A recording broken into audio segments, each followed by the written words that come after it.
So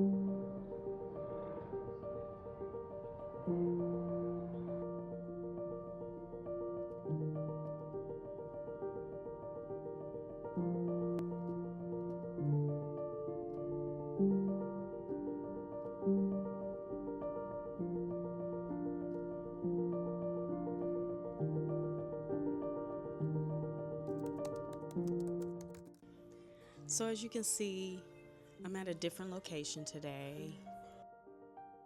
And the reason for this different setup is because my husband and I are currently displaced. We had an unfortunate fire at our house last week. So we are currently at temporary housing until we can get back into our house. Okay, so I'm going to tell you what happened last Thursday. It was a night like any other night, and my husband uses our garage as his man cave during the day, and he also stores his catering equipment and everything there. And so that night, he had just finished watching a football game, and he was going to watch a movie. He was going to stay down and watch a movie, but he decided to go to bed and watch the movie in bed instead. So what he does when he's closing down the man cave is he will move his furniture to the other side of the garage, and then he will back my car into the garage for the night. And that's what he did that night. And then he went upstairs to get ready for bed. I was already upstairs taking out my clip-ins and getting ready to, settle down for the night. And I was in the guest bathroom, and he had taken a shower and he had gotten into bed. And then all of a sudden we heard this loud boom.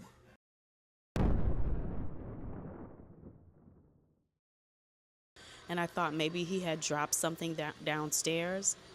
And I looked down the hallway. I peeked down the hallway to see if he was in the bed or if he had gone downstairs. And he jumped up and looked just as startled as I did. And at the same time, we were like, "What was that?" And he jumped out of bed. We ran to the window of the guest bedroom because that faces the front of the house, because it sounded like it came from next door or outside. And we looked out the window and we just saw a billow of smoke coming up to the second floor. And he thought it was his truck because his truck is parked in the driveway. And he says, "Is that my truck?" And we ran down the stairs to see what was happening. And he went to the kitchen where the door to the garage was. And he opened the garage door and he saw the whole space was engulfed in flames. And then he said, "Call 911." And that's exactly what I did. And I'm on the phone with 911. He runs out the front door, and then the neighbors come outside, and everybody's kind of trying to pitch in to help, get water hoses and trying to get water and fire extinguishers to extinguish this fire.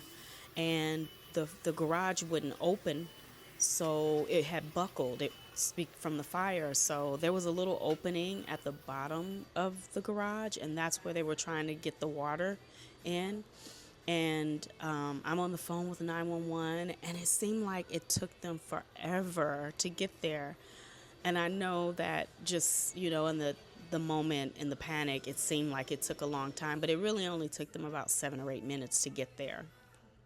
And so they finally get there, and then they had to bust open the side gate because they needed to get to the side door to the garage because they couldn't open the front.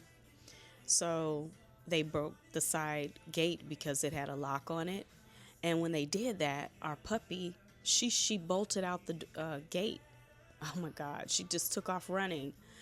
I was just panicked. I didn't know what to do. And it was just so much, commotion happening, and she was just really terrified. I could see the terror on her face. I'm trying to chase after her and yell after her, and she was just terrified. And she kept running, and I couldn't catch her.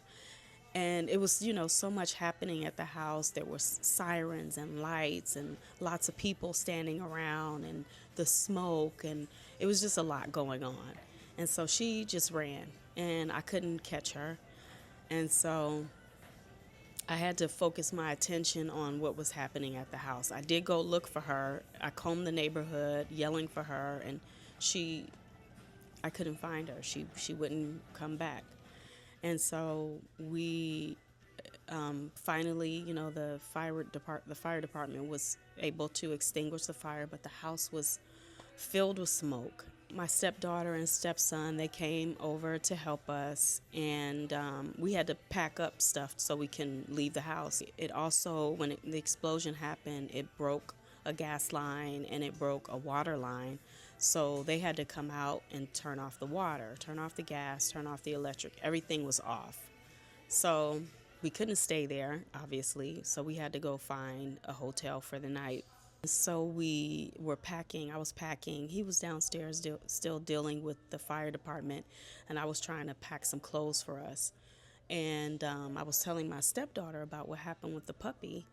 And I was like, I can't find her. I went looking for her. And as soon as I told her the story, we heard the tires of a car come to a screeching halt. It sounded like it had hit something. And we both looked at each other, and we ran down the stairs and out the front door. And then here she comes running around the corner. I was so relieved.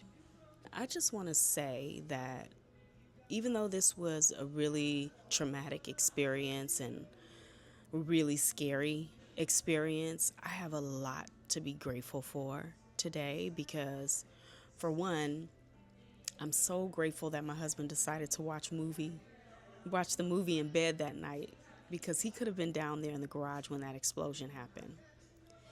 I'm grateful that we were home when it happened, because him and the neighbors and they were like their nimble action to get there and put this, they didn't put the fire out, but the fire department said that what they did to try to extinguish the fire really helped it not spread any further than it did.